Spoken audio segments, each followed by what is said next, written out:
Okie dokie, I believe we are all the way live. Hello and welcome to my graveyard. I'm your host of the evening, the Cemetery Man from Salem, Mass. Always taking names to kicking candy ass. Live in living color here with you on Grande's Graveyard. Welcome back to another edition of the show.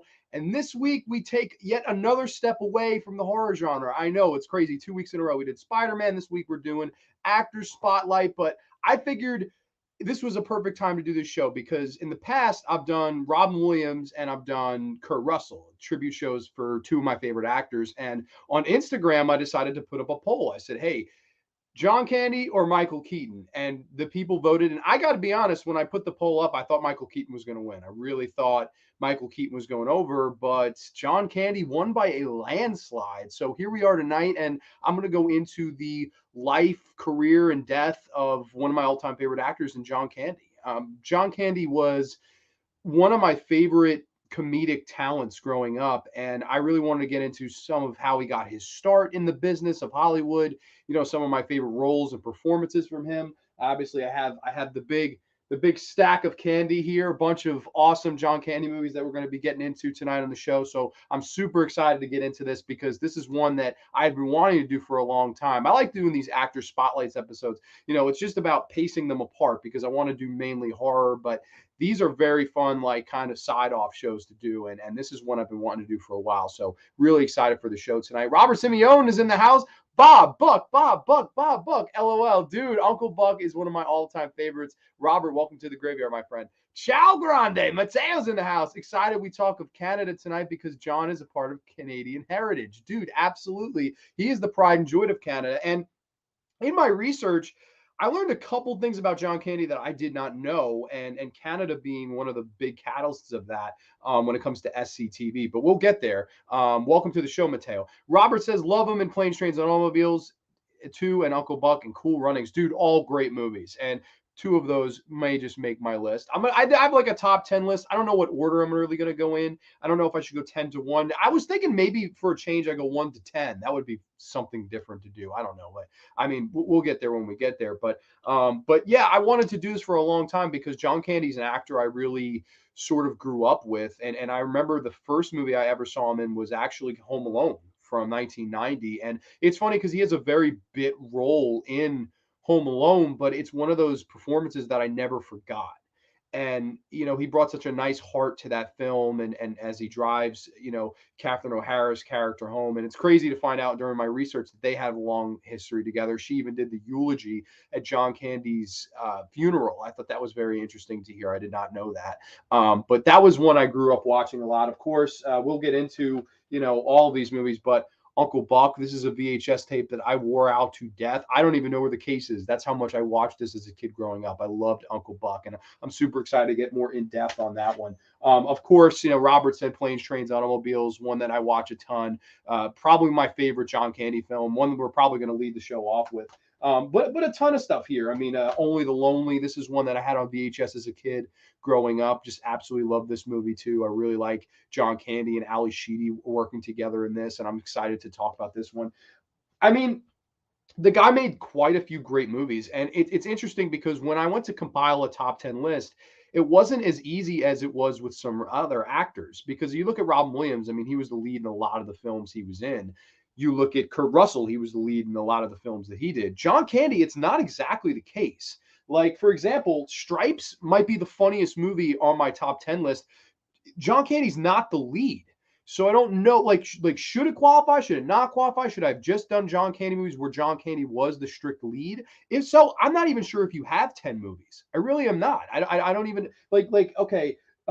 Most of them I have here are, but I don't know if you have 10 that he is the absolute standout lead. Like, this is one of my favorite movies with him in it, but he is, he's off to the side. He's right here. It's really Bill Murray, Harold Ramis, Warren Oates. That's who the stars of Stripes are. So this was not an easy list to make, but it was, I got to say, it was so much fun to go back down memory lane and marathon some of my favorite John Candy movies. Just always brought me a good vibe, John Candy, as an actor, as a person, just always positive vibes. And that's why I really like John Candy. So I'm excited to get into the show here tonight. John Steele says Wagons East. Yes, that is, unfortunately, that's the film he died on. He had a heart attack pretty much, I think, 3 days before it wrapped, which is really, really sad. We'll get into that very much later. My favorite scene in Planes, Trains, and Automobiles is when Steve Martin, you're going the wrong way. How do they know where we're going? Slasher Fred, welcome to the graveyard, my friend. He was, yes, that's true, as the security guard. That's right. SCTV is the Canadian version of SNL. It's hilarious. Rick Moranis, Martin Short, Eugene Levy, Kat O'Hara all came from that program. Yes, we're going to get into that. We're going to get into his background before we get into this. What's the romantic one? This is Only the Lonely. This is one of the more romantic ones that he's in. This is a really, really good romantic comedy. A lot of dramatic elements too. This is actually probably more of a drama than it is a comedy. But it is a damn good movie. Let's see, Polka, the last Polka. Yeah, no, the Polka SCTV skits are great. AJ, welcome to the house, brother. Slasher Fred, one of my favorite movies is Follow That Bird, which is Sesame Street. Yes, that's right. That's right. He has the cameo in that. That is right. I love John Candy in that one as well. But let's get a little bit into John Candy's background as an actor. First off, in my research, I thought this was pretty interesting. Guy's named John Candy. He was born on October 31st, of course, Halloween night. Weird. The last name of Candy, born on a holiday where people give out candy. I thought that was absolutely weird. But John Candy actually started off kind of wanted to be an athlete. He wanted to be a football player, and he played in high school and he wanted to play in college, but he had a huge knee injury and blew his whole knee out. And that's when he decided to get into sort of the theatrical arts, if you will. And he would go around, local places in Canada and try to do stand up or try to do improv skits with people. And, people knew right away that the guy was talented and that the guy was funny.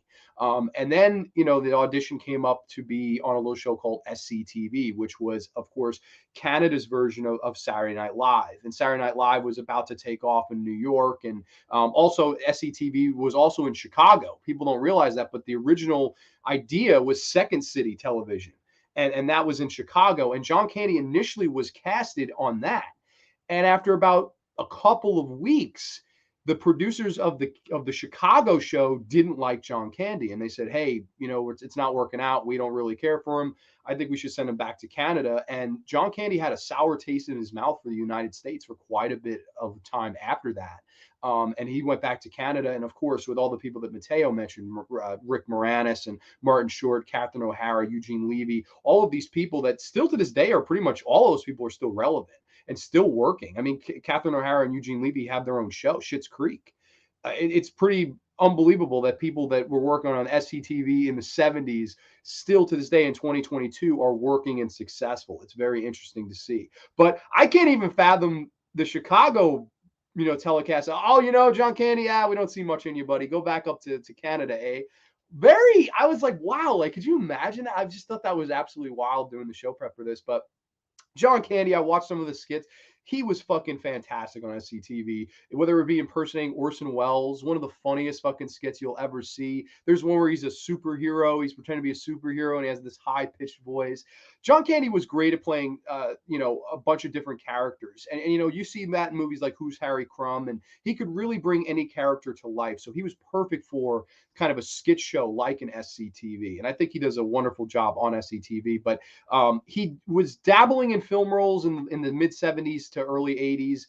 Movies like It Seemed Like a Good Idea at the Time, Find the Lady, The Clown Murders, which is probably the closest thing to a horror movie John Candy was ever in. All those movies, though, are terrible. I will tell you right off the bat, don't go and look to watch any of those movies. They're all fucking bad. The Clown Murders especially is bad. But a lot of bit roles and stuff that honestly wasn't the greatest. But it wasn't until probably the year 1979 where he was in 1941 and worked with Steven Spielberg. That was one of the first big side roles that he got. And then moving on into 1980, The Blues Brothers with John Landis and John Belushi and Dan Aykroyd. That's where he and Aykroyd started becoming friends. And of course, Stripes, which is going to be one of the movies I talk about here tonight. I love Stripes. He's just great in it. It took a while, though, for him to really take off and become the top guy, the lead star. And it really wasn't until 1985 Summer Rental, which I also have here. It really wasn't until this movie that John Candy became the leading man. So it's pretty interesting. It took like 10 years for him to become the leading man. And less than 10 years after this, unfortunately, John Candy had passed away in the year 1994. So it's interesting. It took him 10 years to get to the top, and then less than that to unfortunately be taken from us. And I think it's really sad to think about how early John Candy was taken from us. But it's going to be fun to talk about his career tonight. I want to get into the movies. Let's see. Let's see. Yes, that one. I loved when he plays the cop in the original Blues. Oh, of course. I love the original Blues Brothers. I believe his daughter worked at Second City for a few years ago. Really? I didn't know that. That's pretty cool. I own the Clown Murders, LMFAO. Oh, really, dude? That's a bad one. My favorite movies of John Candy for me are Spaceballs, Canadian Bacon, Heavy Metal cartoon. Does that count? Can't wait for your top 10, Grande. Awesome picks. Heavy Metal is that's a great one, man. Ivan Reitman, what a brilliant guy that was, and of course, Stripes is on the list. Another Ivan Reitman joint. He was just great. That whole idea of like this dreamsicle world and the voices and the anime. I mean, really cool movie. I believe there's a 4K just came out of Heavy Metal. That's a really damn good movie. I'm older than Candy was. See, yeah, no, it's the guy died way too young. It's really a shame. There was a cartoon series I remember watching called Camp Candy. That's right. That's right. Camp Candy was in the early 90s. That was one of the weekday afternoon or Saturday morning cartoons. Candy. Yes. And he was the creator of that too. He wanted to do like life lessons for kids. And it was sort of this, kid friendly educational show where John Candy's animated self ran a camp. And it was kind of cute. You could watch some episodes on YouTube. They're definitely fun little episodes. The Great Outdoors. We're going to be getting into that one, I promise. I guess we'll do this backwards. Let's do from the number one pick down to 10. We'll start with the best, just to be different. I don't know. We usually 10 to 1, least to best, but now we'll do best to least. Why not? Like, why not start at number one of the top 10? We'll do this a little bit different. So cheers, everybody. Cheers to Mr. John Candy. We're going to get right into this son of a bitch. First up, my all-time favorite John Candy movie. And one I watched, this was the last movie I watched for show prep. And I honestly think it's because nothing can follow this. I think it's not only John Candy's best movie, it's also the director and writer John Hughes' best film. And that's saying a lot. I mean, that's the guy that made Ferris Bueller's Day Off. That's the guy that made The Breakfast Club. That's the guy that made Uncle Buck. That's the guy that made She's Having a Baby. I mean, so many great classic 1980s films, Weird Science, so many great ones. But this is from the year 1987. It's my favorite John Candy film. This is Planes, Trains, and Automobiles. Yes, Planes, Trains, and Automobiles. A masterpiece, a great road buddy film, a similar vein of a Harold and Kumar Go to White Castle, but, an 80s version, if you will, where it tells the story of Steve Martin's character. He's trying to get home for the holiday of Thanksgiving, and his flights get delayed, and basically he comes in contact with John Candy's character of Del Griffith, and basically it's the two of them trying to get home and all the wild, wacky, funny antics that go on as they're trying to get home for the holiday. And I think this is my favorite John Candy film because it's the most well-rounded. It's laugh out loud funny. It gets dramatic at points, and it's really it delves between funny and serious really well, I think. And the pacing is right on. And like, I don't know, there's just something about this movie. I think it's the heart of this movie that really sort of gravitates me to it. And there's just great character moments between these two guys, Steve Martin, John Candy. They had unbelievable chemistry, and that's something you'll find in a lot of John Candy movies. The guy had a knack for having good chemistry with people. And this movie is no exception. Arguably the best chemistry he ever had with another actor in Steve Martin. I know Steve Martin has said this is his favorite film he ever did, period. And that's amazing too, because Steve Martin was in a ton of great films as well. But this one just really stands out to me. Of course, they have to spend the night together in the motel, and Steve Martin has just had it up to here already. I mean, 20 minutes in, he's had it up to here. And that's what I like about this film too. It sort of gets right into I can't stand you between the two of them, which is interesting because a lot of films like this won't do that. It's usually the slow burn and then the meltdown scene. The meltdown scene in this happens about 20 minutes in, where Steve Martin is, I can't take you. You're snoring, you're gargling, you've used all the hot water and the towels and all these things, and they just go off on each other. And I love Steve Martin. You're a miracle. Yeah, here's a question for you. When you tell a story, why not have a point? When you tell these amusing anecdotes for you, just fucking hilarious stuff. And did you notice when you started to tell me the story, I started to read the vomit bag? I mean, shouldn't that have given you a little bit of a clue of maybe this guy's not enjoying it? I mean, just funny. And John Candy is, I could be a cold, hard cynic like you, but I'm not. It's out of the kindness of my dumb old heart. And I love, he honestly turns a funny scene into something serious here, where John Candy says, I like me. My life likes me. And, I'm the real article. What you see is what you get. And he sort of walks back and lays down. And I think Steve Martin realizes that, yeah, you know what, the situation does suck, but John Candy is exactly what he's saying he is. He is the real article. He is everything he's saying he is as advertised. And I think that, that scene where Steve Martin kind of realizes, like, maybe I went a little too far. I like that. There's a lot of heart character moments in it like this. And of course, they're sleeping in the bed together. They're playing a Back in Baby's Arms. They're playing that song, and Steve Martin is, why you holding my hand? Why you holding my hand? Where's your other hand? Between two pillows. Those aren't pillows. Ah! They start screaming, and how about them bears, huh? I mean, hilarious. Just absolutely some of the funniest shit you could imagine. And the next morning, they're in this diner and having breakfast. And why don't I pay for it? Oh, I'll pay for it. Why break precedent? I've paid for everything else. I mean, hilarious. And they realize that they've been robbed. And John Candy, we've been robbed. And Steve Martin about Mr. Beat, do you think so? I mean, just absolutely laugh out loud funny. These two were fantastic together. There's scenes of them literally going from plane to train to automobile. There's every source of transportation in this movie, and some of the wacky stuff that they encounter in doing so. They're on a bus in one scene, and does anybody know a song? And Steve Martin sings this boring song, and then of course John Candy has to save the day. Flintstones, meet the Flintstones. Hilarious, and the whole like, bus starts singing the song. I mean, it's fantastic. It's absolute magic, in my opinion. I love these two together.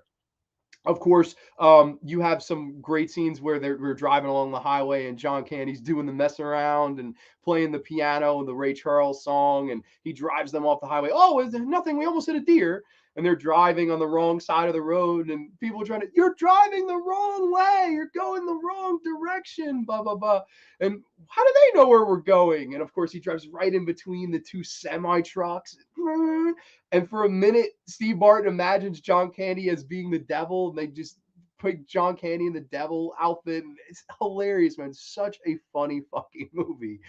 I love it. I think it's really his grandest film. It has a little bit of everything, and it's an interesting project for John Hughes, coming off Ferris Bueller's Day Off and The Breakfast Club and all these sort of teen, drama slash comedy slash coming of age movies, where John Hughes pretty much had to prove that he could do an adult film. He could do a film that had adult themes, dealing with only adults, and not just the teenagers or the teeny bopper crowd. This is really a big, step in the career of John Hughes, I think. And he had the two great actors to sort of portray the comedy off. Of course, you can never forget the scene where Steve Martin is had it up to here, and he's dropped off for this rental car, and the car's not there. Of course, John Candy is the one who takes the car. He walks back to the fucking place, and this lady, this big rosy cheeks, says, how may I help you? You gave me keys to a fucking car that wasn't fucking there, and I had to cross across a fucking runway. I need a Datsun, a fucking Toyota, 4 fucking wheels and a seat. And do you have your receipt? No. Oh, what? Oh boy, what? You're fucked. I mean, just hilarious. And that's the whole reason this is R-rated, is that scene where he just starts saying the F word over and over and over and over again. It's because of this scene right here. I mean, absolutely hilarious stuff. I love Steve Martin in this as well. He's a lot of fun. But I also will say there's a lot of great heart and dramatic moments in this. And one of my favorite scenes is towards the end, where John Candy, he's sitting out in the car and freezing in the cold, and Steve Martin has enough to get a room, but John Candy doesn't. Steve Martin has really had it with him, and he peeks open the door and says, Del, come in. Like, come in. You can stay with me tonight. And he comes in with him begrudgingly, and they sort of sit down, and they start just talking about the crazy things that have happened to them and laughing about them, letting the scenes of this movie become genuine and organically funny. He says, "Oh, that car of ours, man, it's torched." He goes, "My ass, I got to check. Maybe I got Whopper grill marks on my ass." And they're hysterical laughing. And I think Steve Martin goes, "Why do I feel like I'm in summer camp right now?" As the two of them are laughing and eating candy and spritzers and stuff together. It's fun little character moments like that to me that makes an ordinary movie extraordinary. And of course, the whole finale where he finally does get him home, and I'm sorry, we have said a lot of things, but I'm a little bit wiser. Happy Thanksgiving, Neil, and they hug and embrace, and it's an emotional scene. But I never saw this come when I first saw the movie. Steve Martin is sitting there. He's reminiscing about the trip and the laughs and stuff. And he realizes that John Candy's character, he said he hadn't been home in years. And you learn that John Candy's wife had passed away. So Steve Martin gets on the train back and goes, Dell, what are you doing here? She's been dead for 8 years and I don't have a home. That's the truth. And the next scene you see is the two of them walking together, this great wide shot of them walking to the house and this uplifting music playing. I'll leave right away. And no, you're staying. And, this whole hello, Mr. Griffith, and hello, Mrs. Page, and just this great embraceable moment where, this total stranger, this guy that he could not stand, by the end of this has become almost a member of his family and is going to spend the holiday of Thanksgiving with him. To me, John Candy's most grand film, and in a film that really captures what is so fantastic about that particular actor. Could he be funny? Is he remembered for being a comedic actor? Absolutely. But the dramatic moments in this, I like me. And the heartbreak on his face when he says, my wife's gone. It's really in those moments, in the hugs and the embracement and the genuine nature of the character, to me, really makes this movie an all-time classic. I love Planes, Trains, and Automobiles. Probably my all-time favorite John Candy film. Probably my favorite John Hughes film as well. I love this movie. One that every single time I watch it, never fails to put a smile on my face. An all-time comedy classic for me. Planes, Trains, and Automobiles. Love this one. Let's see. Years ago, there was a sort of remake, Robert Downey Jr. and Zach Galifianakis, right, called Due Date Need to Be Left Alone. Yeah, I agree. Apparently, Mateo. Now, apparently this one pisses me off, Mateo. Kevin Hart and The Rock apparently are going to be in the remake of Planes, Trains, and Automobiles. It's apparently already being filmed or in the can. I don't know, but apparently that's happening. And there's no disrespect to Kevin Hart or The Rock. I like both guys. I do. To me, and it's no disrespect to Robert Downey Jr., Zach Galifianakis, just leave well enough alone or make your own, Harold and Kumar, perfect example. That's an example of something that, was its own thing and it worked as its own. I don't know. To me, it's just a little bit, like, why even go there? But, I don't know. They never know when to quit. John Candy was in the film JFK, which explores the assassination. Yes, that's true. Bit role, but a very serious role, one that he was really, he took very serious. I know the director, Oliver Stone, said he was very nervous filming that. I want a car right fucking now. I love it, man. Great. Yeah, no, JFK is fantastic. The ending train, yeah, exactly, man. It is. It is the perfect balance between comedy and drama. It's John Hughes at his best and John Candy at his best. I love the movie. 10, I would agree. 10 out of 10. I completely agree. Can we not do that, please? Can't stand either of them. Yeah, no, well, they're going to do it. I think it's already in the can, John Steele. Unfortunately, it is. Slasher Fred, Spaceballs, classic comedy movie. Oh, of course. I'm Barf, half man, half dog. I'm my own best friend. Absolutely love Spaceballs. But moving up next, this is number 2 on the top 10 John Candy list. This is The Great Outdoors. Yes, The Great Outdoors. The Yaggity Yag. Don't talk back. The Great Outdoor. I mean, another absolute all-time fucking classic. Of course, Dan Aykroyd. Now, funny enough, Dan Aykroyd's one of the biggest reasons that John Candy gave the United States and Hollywood another chance, because John Candy, he didn't necessarily swear off Hollywood, but he was not happy after he got kicked off the Chicago SCTV and was brought back. He was probably happy to work in Canada as opposed to the United States, but Dan Aykroyd was the guy telling him on the set of Blues Brothers, hey, you're really funny. You could be a big deal in this country. Please, like, give it another chance. And it's really nice to see here that Dan Aykroyd, John Candy got their own sort of buddy or anti-buddy comedy, or however way you want to look at it. This movie right here, The Great Outdoors, which tells the story of John Candy and his family. They go to their upstate house. And, of course, Dan Aykroyd, he kind of tags along uninvitedly so, and all of the mischief and craziness that goes on in this movie. This is, it's almost like a National Lampoon's movie, but instead of with Chevy Chase, it's with John Candy and Dan Aykroyd. It's very similar humor, something along the lines of Funny Farm, if people have ever seen Funny Farm. But this movie right here it's just another classic. I absolutely love The Great Outdoors. There's so many fun scenes in this. There's a scene, of course, I always remember, where John Candy is out to dinner with the family, and they say, hey, you know, what's the old 96er? Oh, it's a 96-ounce steak. If you finish it, everyone eats for free. Oh, okay, huh, all right. So they make John Candy eat it, and just watching John Candy take on this 96-ounce steak, struggling and shaking the fork, trying to get the bites down. I mean, hilarious. And of course, Dan Aykroyd, all right, there's nothing left on that plate but fat and gristle. You know, we don't have to pay now, right? And then the chef's like, nope, he's got to eat the fat and gristle. And just some of the way John Candy is like grabbing onto Dan Aykroyd, like looking all afraid of the steak. I mean, fucking hilarious stuff. I love that. You have, of course, the stuff where John Candy is on the jet ski and he's trying to teach his son how to be safe, and Dan Aykroyd just goes, "Oh, he's waving us on to go. Let's go!" And they go, and he's, "Slow down, you bastard! Slow down, you bastard!" And Annette Bening's like, "What's he saying? I think he's saying go faster, go faster," which is, I mean, just great. Is I'm gonna die, I'm gonna die. Oh geez, oh geez. Just great. I love this movie, and the two of them together was a lot of fun to see. Of course, there's a scene where they're talking around the barbecue and they're making lobsters, and John Candy goes, lobster, really? Like, we could have just made some hot dogs. And Dan Aykroyd, I'm just gonna be, well, you know what hot dogs are made of? Lips and assholes. You know, who likes that? And John Candy was, I guess I'm old fashioned. You know, it's just great stuff. And they're making the lobsters and stuff like that, and John Candy's trying to pretend to kill Dan Aykroyd. He just can't stand him.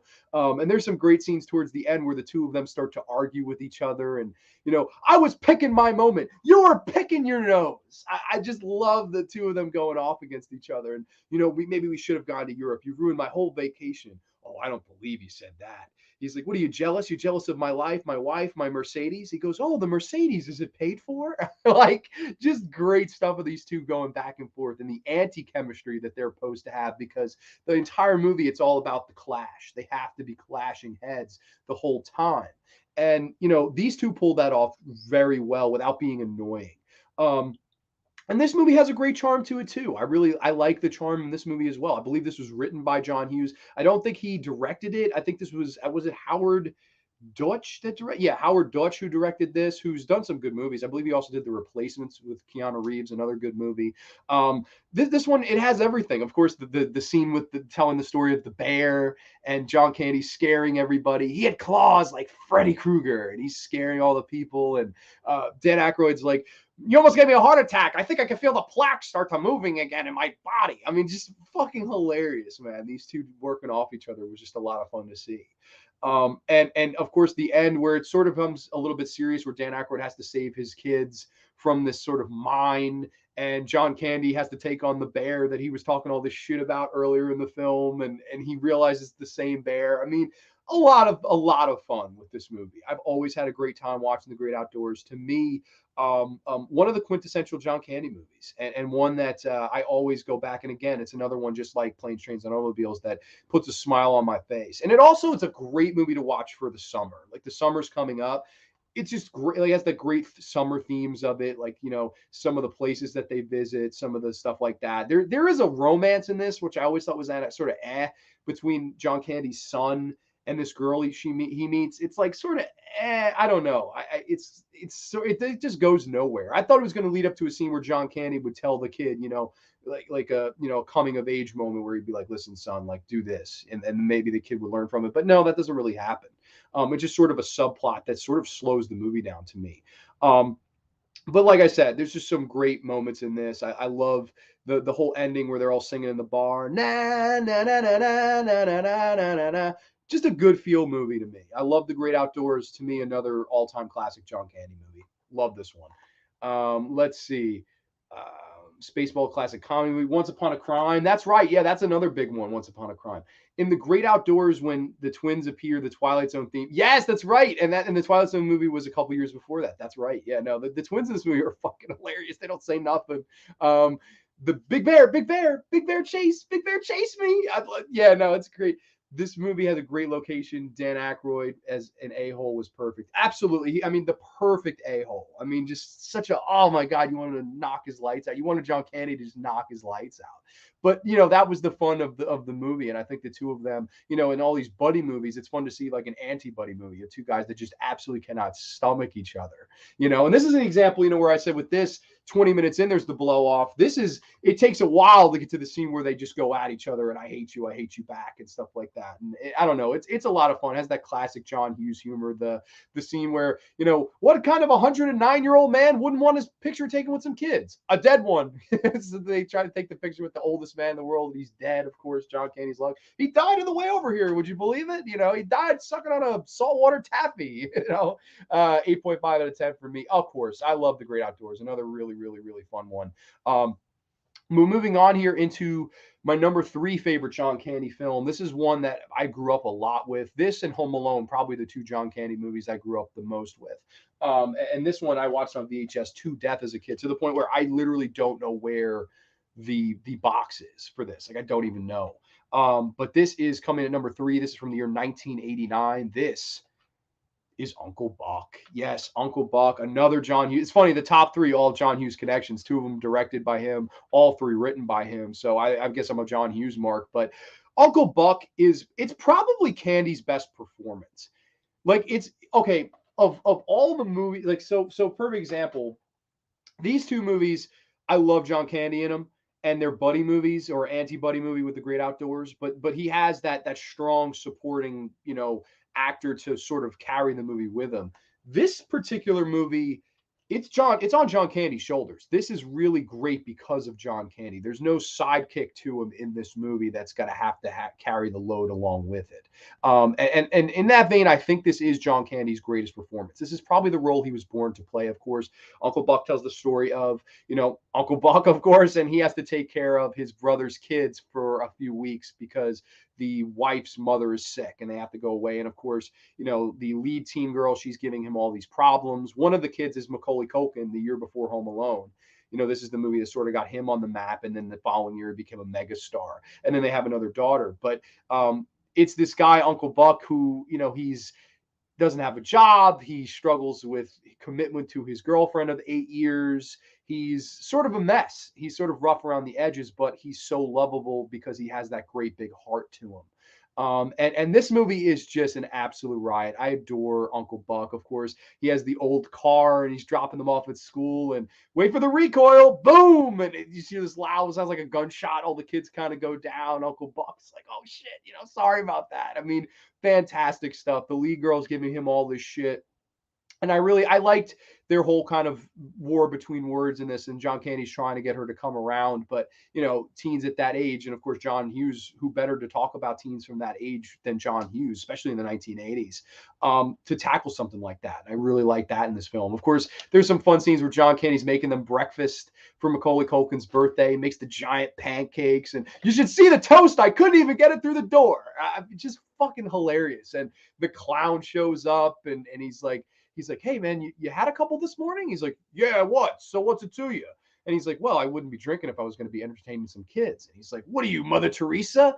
And John Candy goes, get in your mouse and drive home. It's just like, do a straight face, get in your mouse and drive away. Like, I love that. And he's like, I'm a god. And John Candy punches him out twice. He's a son of a bitch. Like, what are you doing drinking around kids? It's supposed to be entertaining as a clown. I mean, a lot of fun, because Uncle Buck, even though he's not perfect, his heart is in the right place. There's a lot of great scenes where they're funny, but the heart there again embodies John Candy as a performer perfectly. Probably my favorite scene in the movie is John Candy goes to the principal's office to the little girls' school, and this principal is just a real bitch. She's just, your granddaughter is a dreamer, a silly heart. And I don't think she takes a single thing in her student career seriously. And John Candy goes, she's only 6. And she's like, that is not an excuse. And John Candy gets very angry. He's like, you know something? I don't want to meet a 6-year-old that's not a dreamer or a silly heart. And I certainly don't want to meet one that takes their student career seriously. And he's like the whole time distracted because she has a giant mole. And he goes, here's a quarter. He goes, why don't you go downtown and have a rat gnaw that thing off your face? Because if I hear of you even scowl at my niece or any of these kids, I'm coming looking for you. And I love it. John Candy sort of walks away and they play this like beat bop music. A lot of fun. And so John Candy trying to go to the bathroom and he's like the urinals like to the floor. I mean, fucking hilarious stuff. I love Uncle Buck. I think it's again another great John Candy performance. It's probably the role he was best born to play. Like I would probably say of any of these movies we'll talk about here tonight, even though it's number 3, it's probably the one that fit him the most. Like I couldn't see anybody else playing Uncle Buck than John Candy. It's just the one and only guy that could have done it, and I'm glad that they did capitalize on that. Of course, the lead girl, the oldest girl, if I could get my fucking words out, the oldest girl, she is like dating this guy. His name is Bug.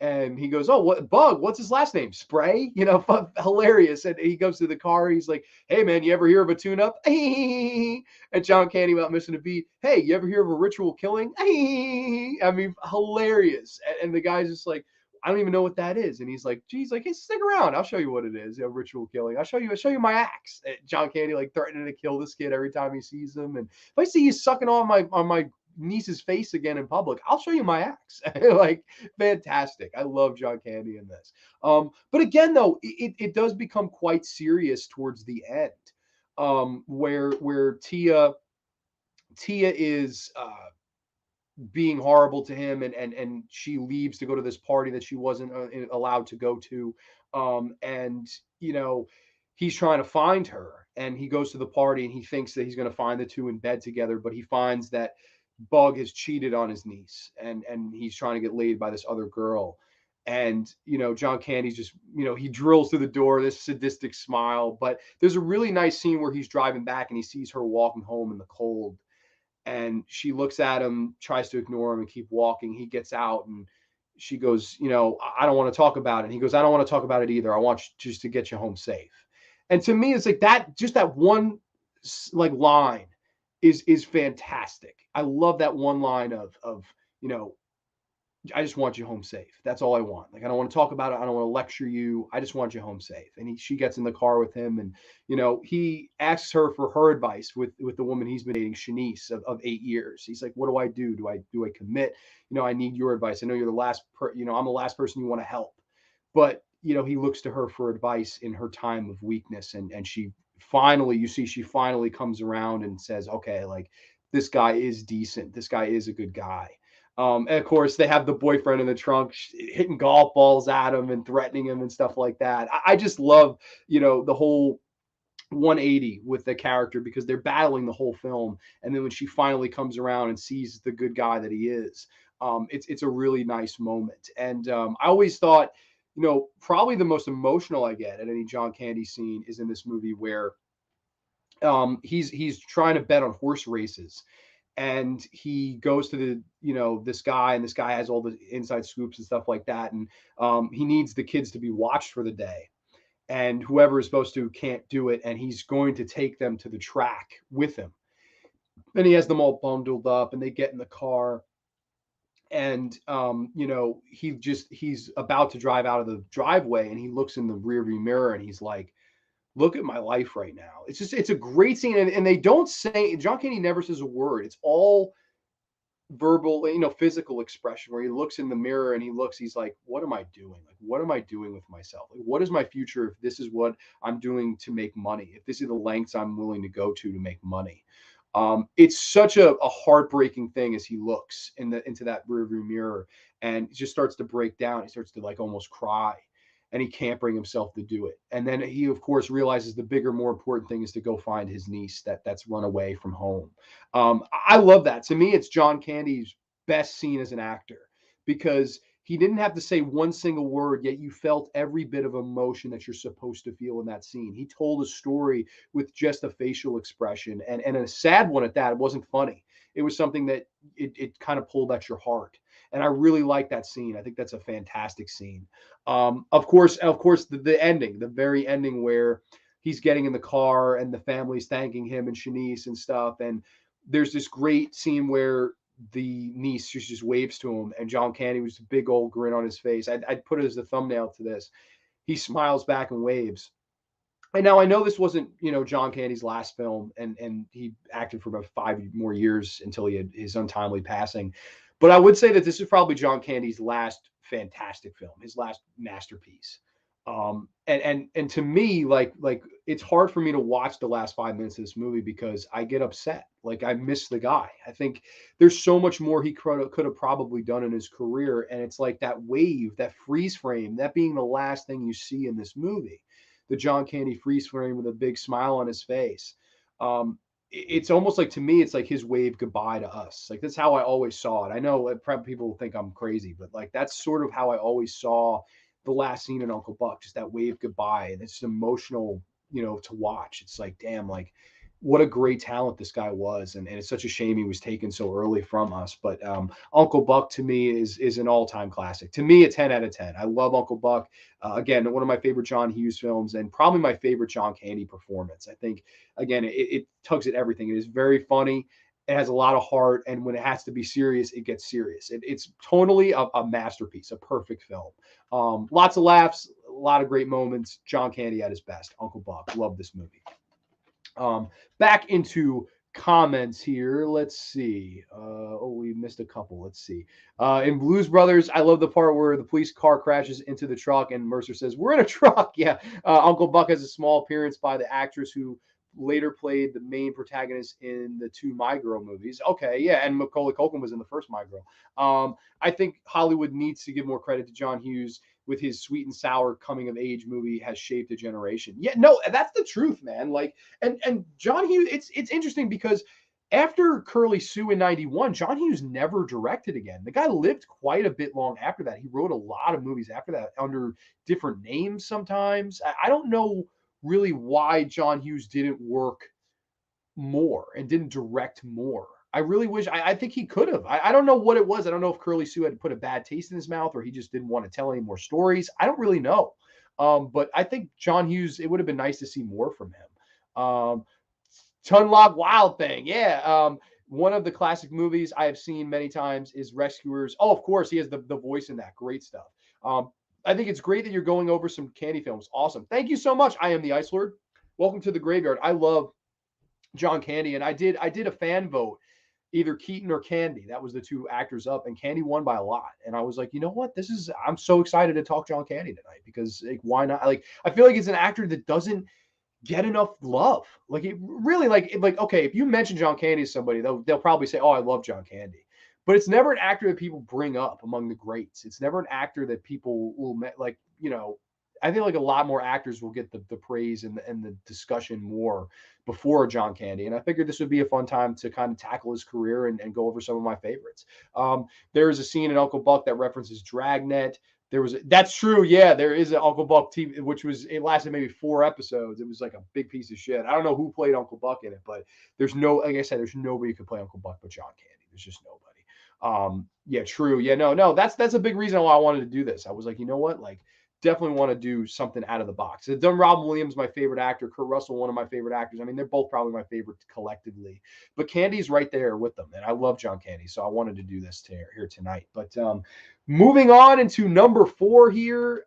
This is from the year 1981. This is the first John Candy film on the list or I guess the last John Candy film on the list, if you're going from 10 to 1. Of course, we're going from 1 to 10. We're going to work our way down. This is the first one, though, that we're going to talk about tonight that he's not the lead. This is one where he is a side character of, but dare I say, this might be one of the funniest movies of all time. Like, in my opinion, this is the top 5 funniest movie of all time for me because it, again, never fails to make me fucking crack up laughing. This is from the year 1981. This is Stripes. Yes, Stripes from the year 1981. I adore Stripes. I mean, probably my favorite Bill Murray film, like easily my favorite Bill Murray film. And I mean, Bill Murray's done so many great movies, whether it be Groundhog's Day or Scrooged or Ghostbusters. I mean, so many great Meatballs, so many great Bill Murray movies out there. But to me, this is my favorite. It always was. Of course, it stars he and Harold Ramis as these two buddies, and they're both sort of down in their luck, and they decide, hey, why don't we join the army? What's the worst that could happen? And basically just all the great antics and chaos that kind of move on from here. Just absolutely hilarious to me. Like, there's so many great things in this movie. I love the scene in the beginning where in the apartment, and Bill Murray's just got fired from his job. His girlfriend's left him. He's just a mess. And he takes this basketball, throws it out the window, and he's like, I've had it, and breaks the window into a million pieces. He kind of peeks out the window and he goes, hey, can I get some help with that? Can somebody throw that back in here? And somebody throws the basketball and it smashes the other fucking window. And he's like, thank you, hilarious. And they're like, let's go to the army. Why not? And there's a great scene with he and Harold Ramis as they sit down and they're being interviewed, and are you homosexual? No, we're not homosexual, but we're willing to learn. Like, just Harold Ramis is hilarious in this. Of course, you have Sean Young and PJ Souls in this as they're sort of like MPs in this that Bill Murray and Harold Ramis end up getting lucky with, funny enough. Of course, PJ Souls, hot off of Halloween from '78 and so many other great movies. Always thought it was fun to see her in this movie, even though it's a small role. There's some great scenes where they introduce all of each other and they're in this like sort of circle, and I'm Francis, and if you touch my stuff, I'll kill you. And anybody calls me Francis, I'll kill you. Lighten up, Francis. And they're all kind of like oohing and eyeing, and he goes, hey, you better trust these guys out here. One of these days, one of these men just might save your life. And then Bill Murray, without missing a beat, goes, yeah, and then again, maybe one of us won't. It's just funny, and everybody starts laughing. And then they introduce John Candy's character, Oxburger, of course. My name is Dewey Oxburger. The doctors said I've swallowed a lot of aggression, along with a lot of pizzas. And John Candy's the only one that laughs at the joke. Like, everybody else is like, oh my God, like, why is he making fun of himself? And I love it. He also goes, you may have noticed I have a slight weight problem. And no, you, a weight problem? No way. I mean, hilarious. I love that scene. And John Candy has some very fun moments in this, whether it be when you first introduced to his character, he walks past PJ Souls and Sean Young, and he goes, hey, stewardess, are there going to be any movies on this flight? And he just walks away. There's no, like, he just did it to fuck with them. I don't know. I love that. And there's also a scene where he's playing cards with one of the other guys. It's like some kind of he's like a goober. He's dumb. And he goes, hey, what do you think I should do here? And John Candy goes, hey, I'm an aggressive guy. I would probably call with a hand like that. And the guy puts all his money in the middle. And then fucking John Candy goes, okay, what do you got?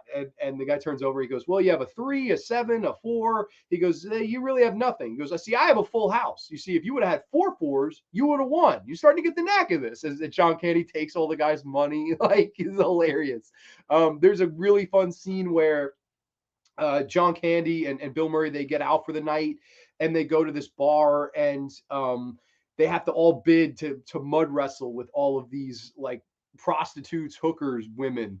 And of course, Bill Murray, I'll pay $437 if you get in the ring with my man Ox.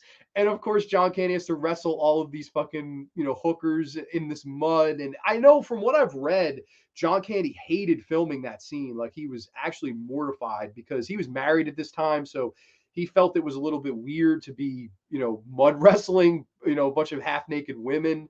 And he felt that it was really more of them putting him down. It's a shame, actually, when I read into a lot of the background with this movie. John Candy didn't care for Harold Ramis, which is interesting. And I don't know how he was with Bill Murray. I know Murray and Ramis had their own issues, but Ramis apparently only saw John Candy as a fat comic relief. He didn't see any kind of, dramatic side that could be there or anything like that. And John Candy took great offense. Apparently, John Candy did not want to work ever again with Harold Ramis.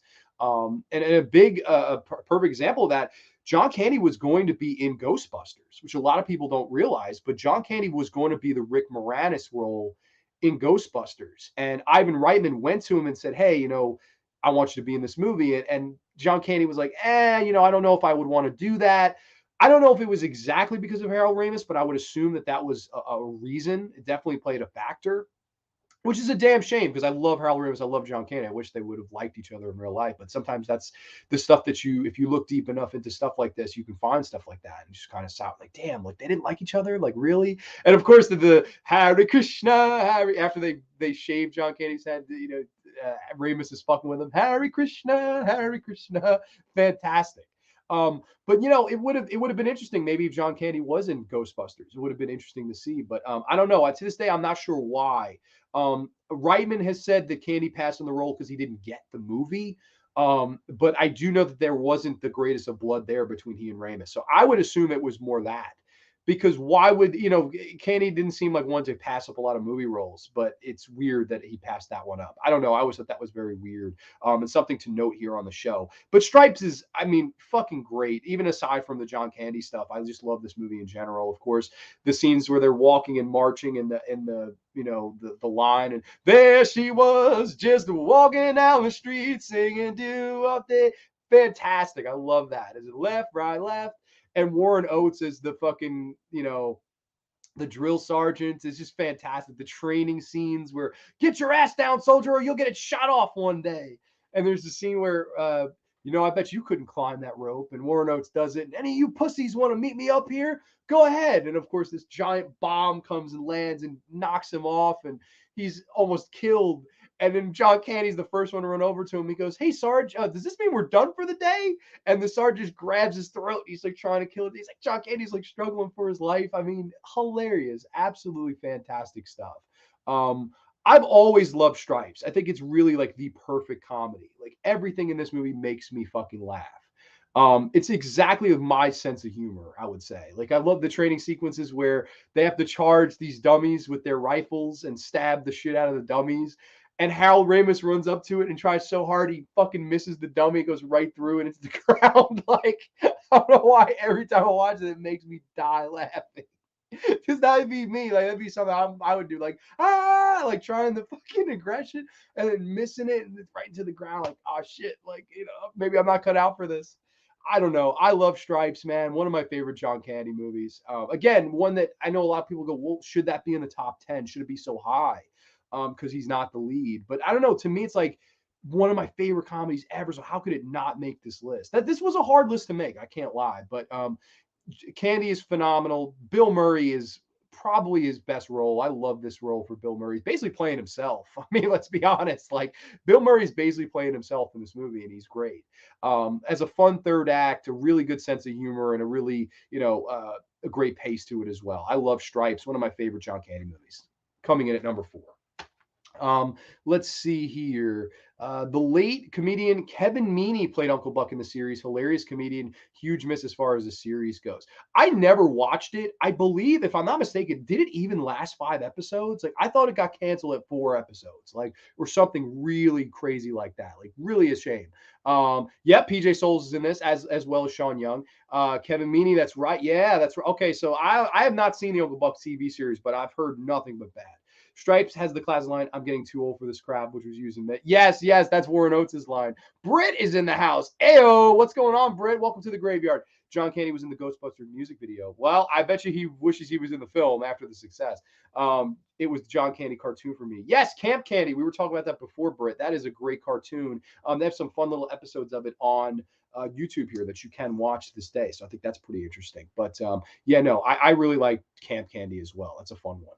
But coming in at the number 5 slot. So this is the top 5 John Candy films right here. This is the number 5 slot right here. This is from the year 1985. And this was probably one of the most important films of his career. And it's funny because now it's not a film that people talk about at all. And in fact, it's probably a forgotten film. Like nobody mentions this movie I'm going to talk about next. And it's a damn shame, but this was really his first starring role of his career. The movie that, again, like I was saying before with Uncle Buck, how that movie all kind of rides on his shoulders. This one here all sort of rides on his shoulders too. It's from the year 1985. It is directed by Carl Reiner. This is Summer Rental. Yes, Summer Rental from the year 1985. I adore this movie. I think it's a really, really great John Candy movie and easily in my top 5. I really like this one. Again, this basically tells the story of John Candy. He's having a horrible day at work where he's this airline guy who helps flights land and stuff. And he sees this bug on the screen and he's so overworked and tired. He thinks the bug was a plane and I've lost them. And he goes crazy in the fucking thing. And they're like, it was a bug. Like, take it easy. And they force him to pretty much go on a summer vacation because he's so overworked at his job. And he and his family rent a summer house. And basically, this entire movie takes place on the beach in Florida. And it's he and his family going through all of these sort of mishaps and craziness. Again, another vacation, great outdoors style of comedy. But this one not with the John Hughes involvement. So it's interesting to see a little bit of a different sense of humor in this particular movie. And it is funny as hell. I love some of the scenes in this. The scene where they've rented this house, of course, and oh, this is such a nice house. And they're going on and on about how nice the house is. That night they get a knock on the door, and it's this other guy, it's this other family. And he's like, "What are you doing in our house?" He's like, "Who the hell are you?" And John Candy, without missing a beat, goes, "We're the Three Bears. Who the hell are you?" And the guy goes, "I'm the owner of this household." And he goes, "Oh, yeah?" He goes, "Tell that to the guy I rented this from." And he hands him the receipt. And he goes, "This is Beach Road. This here is Beach Lane." And John Candy goes, "Oh." Like, he just has this fucking realization of, "Oh my God, I'm in this fucking guy's house." Like, and this guy has his whole family waiting, and John Candy's trying to get his family out of the house as quickly as possible. John Candy falls and spills all the dog food all over the place. And he's like, "Oh, I'm really sorry." He goes, "Okay, I'll leave. He gets out of there, and he comes back in about 2 minutes later after they're shitting on him. The wife is like, "Oh, what an idiot that guy was." He comes back in. He goes, "Oh, forgot my keys." And he goes up the steps to get his keys. And then he comes down with his daughter in his arms. He goes, "I also forgot my daughter." He just like walks out of the house. I just hilarious. Richard Crenna is in this as sort of the heel. And there's a fun scene where John Candy's waiting online to go to this lobster restaurant. And Richard Crenna plays this great sailboat guy, and he's won all these awards and prestigious things and whatnot. And John Candy is waiting in line for hours, and then this guy Richard Crenna and his party walk right in front of him. And they take his table, and John Candy's furious about it. He's like, "We waited for hours, and you told us there was no reservations here." And the guy goes, "Yeah, but for him, we make an exception." And they're also getting the last lobsters in the place. And John Candy goes, "Fuck this, those are my lobsters." And John Candy goes right up to Richard Crenna's table. He's like, "What the hell you got? Those are my lobsters you're about to eat there, buddy boy." And Richard Crenna is very fun in this. Of course, Richard Crenna from of course Rambo, First Blood, and I mean Richard Crenna is a fantastic actor. Of course, Leviathan. I love Richard Crenna. It's fun to see him play sort of a fun heel in this. He goes, "Oh, are these your lobsters?" And he starts pushing the plate. He goes, "Is this your fucking wife? Are these your pants? Is this your table?" And he just starts pushing John Candy around. John Candy's like, "You're not getting these lobsters over my dead body." And this is the two of them going at it. A lot of fun here, as these two kind of play off each other in this. A kind of feud between the two. Of course, none of that works out, and John Candy goes to this other, like, sort of lesser restaurant, and it's run by Rip Torn, of course, called the Barnacle. And Rip Torn sort of becomes his buddy in this. But there's a lot of funny sequences in this where John Candy is playing frisbee on the beach with his son, and they're throwing around the whammo, and the son misses John Candy. It rolls under this couple. And John Candy's trying to reach underneath them to get it out. And the guy's like, "What the hell are you doing?" And he goes, "Your wife is on my whammo." This is hilarious. There's of course the scene where John Candy, he's minding his own business, sitting in his like little cubby cove, and this woman knocks on the door and she says, "Hey, I need your advice." And she's a beautiful woman, and she sits down and she goes, "I need your advice." And he's like, "What do you need?" And she goes, "Here." She rips her top off and her yits pop out. And she goes, "What do you think of these?" And she goes, "What do you think of them?" And he goes, "They're similar." Like, he doesn't know what to do because he's in shock. And she's just like, well, I'm glad they look similar. I just got them." And he goes, "Oh, really? Who had them before you?" And they start nervously laughing. I mean, very fun stuff. I love John Candy in this. He's very fun, and he carries the whole movie on his back.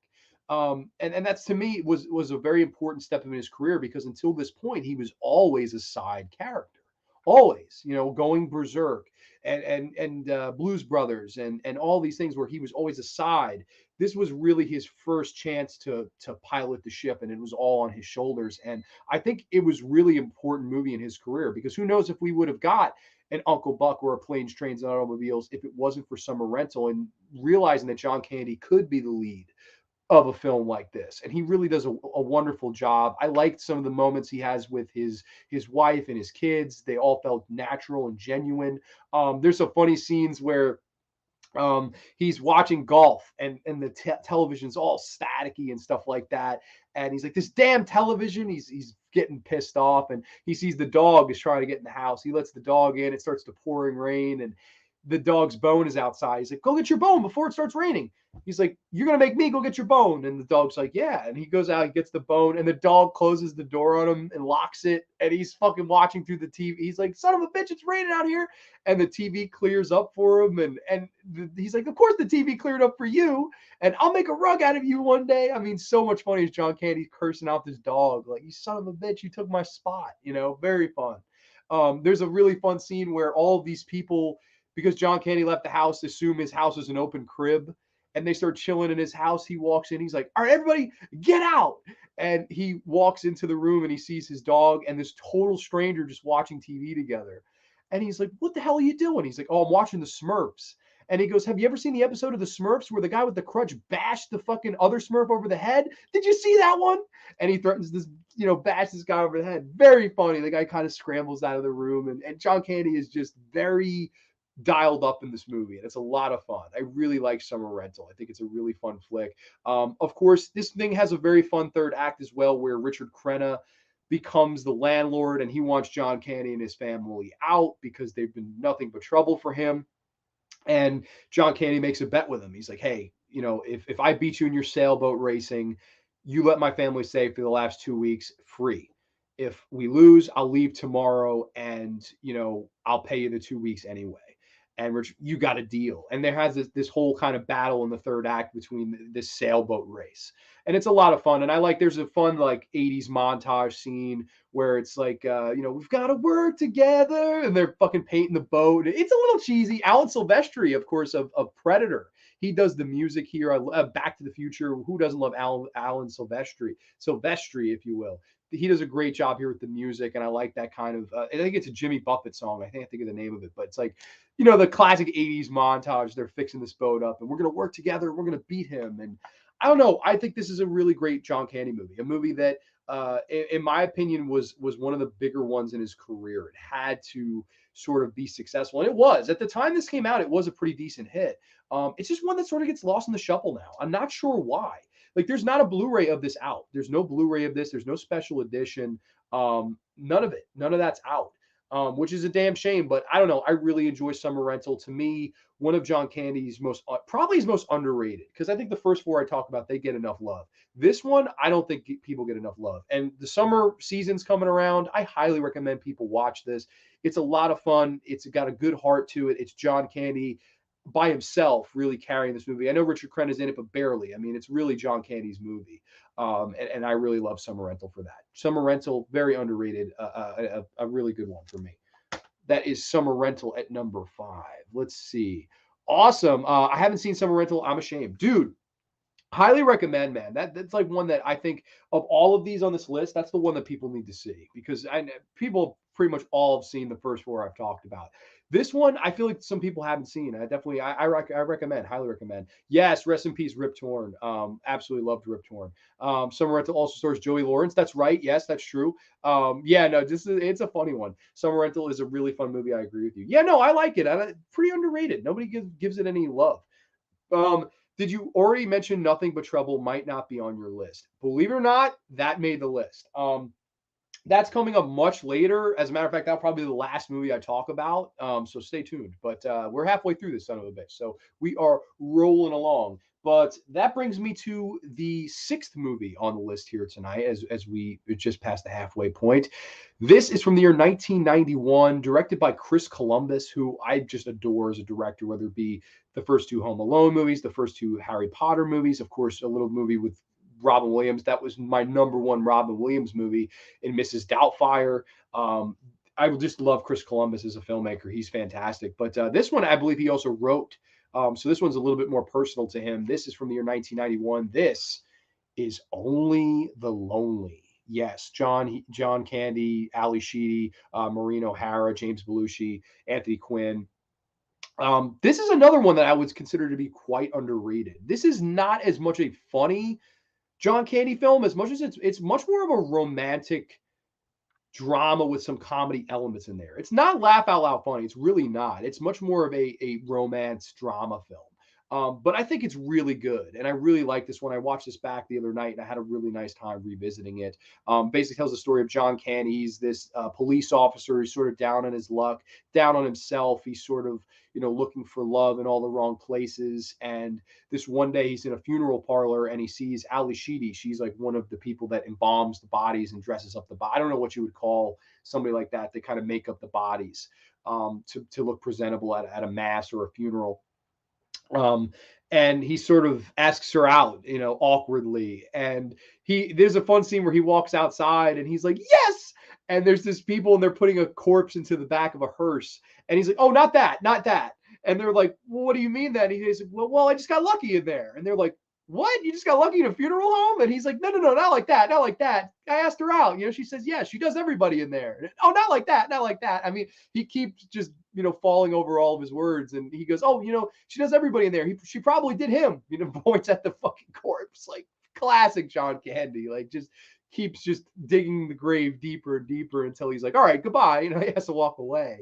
But this one to me was an interesting one to revisit too, and to watch, because I read a lot of reviews of this in my show research for this, and a lot of people were quite mean about John Candy in this.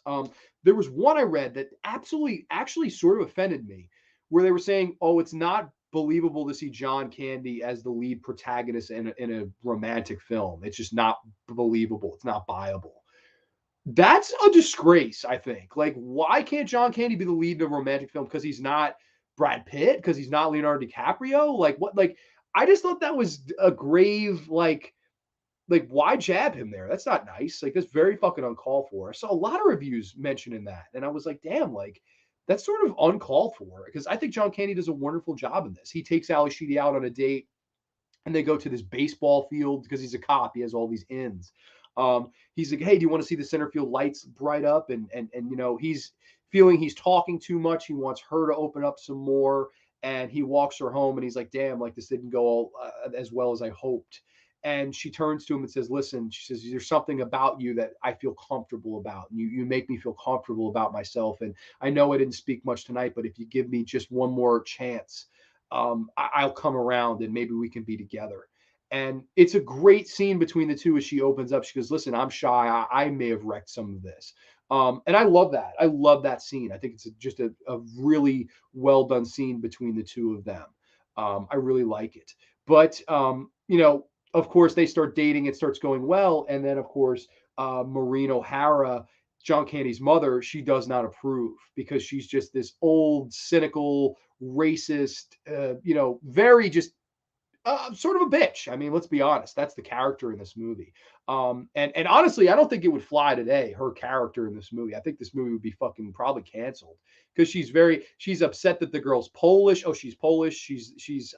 Only people I've ever met that are Polish are stupid. And, she's being very, like, harsh to Ali Sheedy. There's a really, it's a hard scene to watch where they go out to dinner. It's her first time meeting the mom, and she's being mean to Ali Sheedy. Oh, what are you, anorexic, or are you bulimic? Because you're not that skinny, and you have no tits, and like, horrible, just absolutely horrible to Ali Sheedy.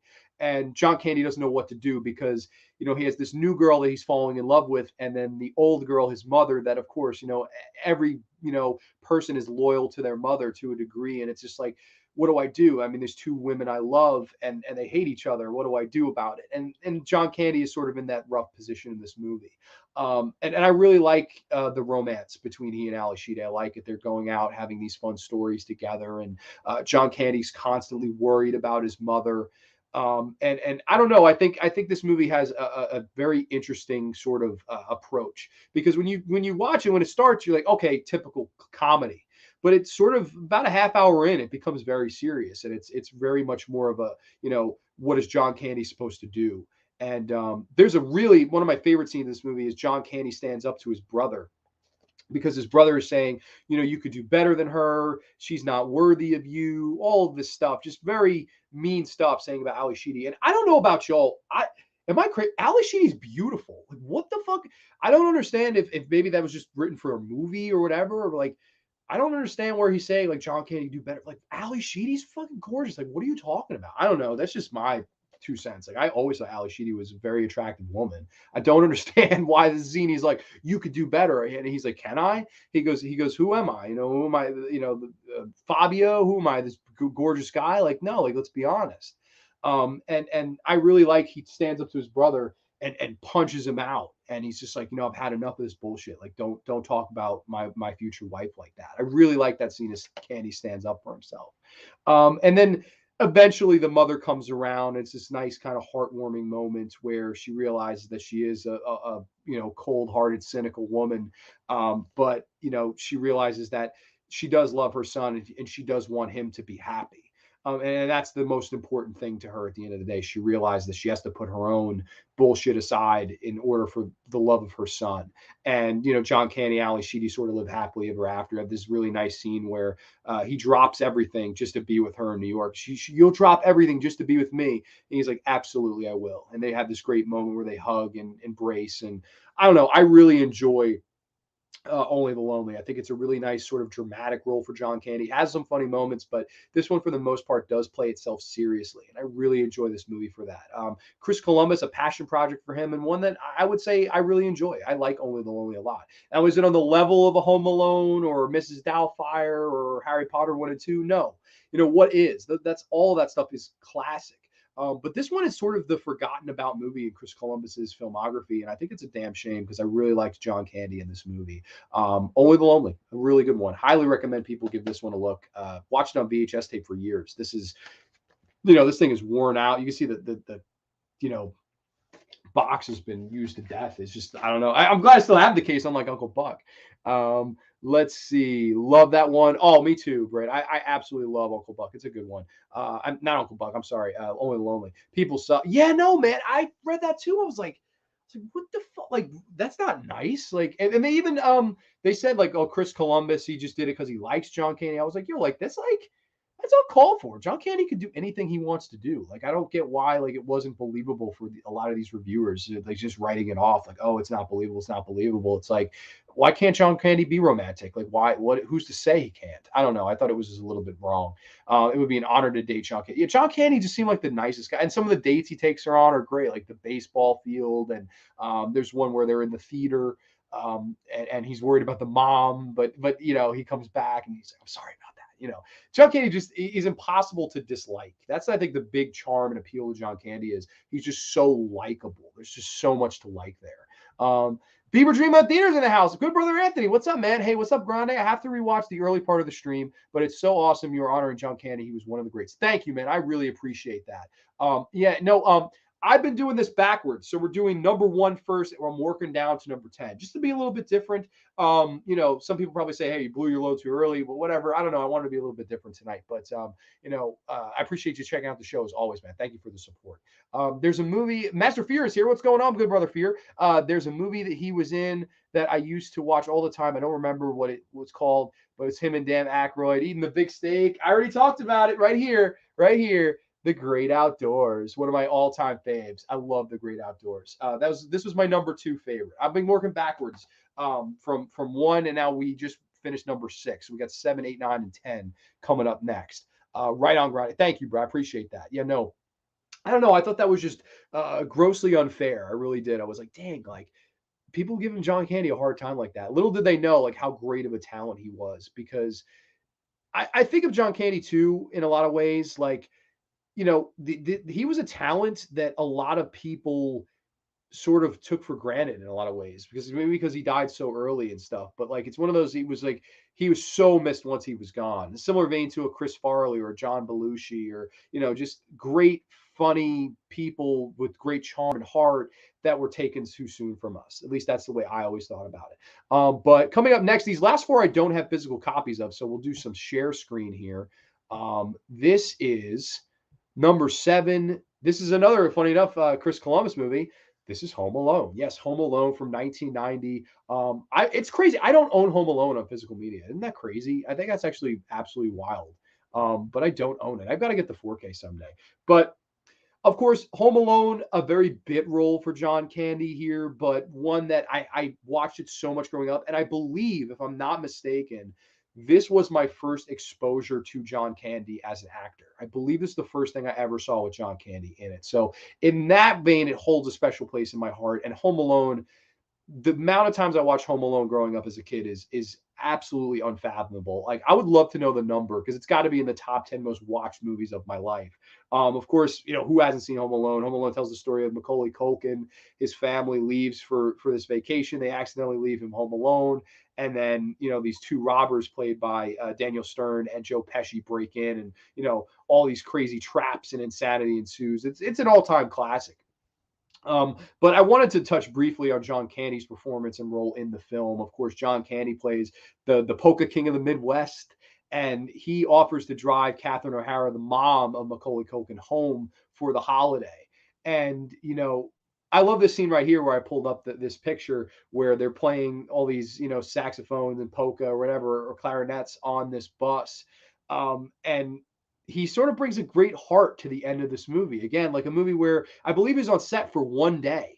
Like it's pretty crazy to think about. He was on set for one freaking day and shot for like 20 something hours straight just to get all his shit in as a favor. And funny enough, it becomes like the biggest comedy hit of all time at that time. It's crazy. But he does a really good job. I like there's a scene with Catherine O'Hara and and it was cool to see them together because they had worked in SCTV so much, and apparently they were very close in real life. As I was saying in the beginning, she did the eulogy at his funeral. She did one, and Dan Aykroyd both did eulogies for John Candy. They were the closest to him. But there's a great scene where she says, "Hey, did you ever leave your son alone? Like, could you possibly imagine what I'm going through?"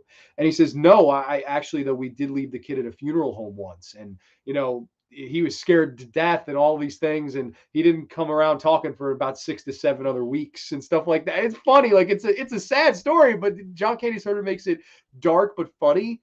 And he's just like, he came around about 7 weeks later. I thought that was really funny. But I thought it was always nice that John Candy sort of shows up in the third act of this movie to drive her home and get her, from point A to point B. I always thought it was nice to see a familiar face being John Candy. Like, hey, can I give you a ride? I know there's nothing for my personal gain of this, but what can I do for you to help you out? And he drives her home, and they had this great moment between Macaulay Culkin and Catherine O'Hara as they hug. I love that scene. To me, it's a very emotional way to end a film. And John Candy is the reason she sort of gets there. So I don't know. I always loved John Candy and Home Alone. It was my first exposure to him. So I had to get that on the list. I know a lot of people probably be angry. There'll be a couple I leave off here that like Armed and Dangerous didn't make the list. I know people probably be pissed. But I just had to have Home Alone somewhere on there. I was like, I don't know, because he's in the movie for what? If it's 5 minutes, if that. But again, it was so impactful for me, and it's so nice to see him interact with the Catherine O'Hara that loved him so much in real life. I just really I had to have Home Alone on this list. So Home Alone comes in at the number 7 slot.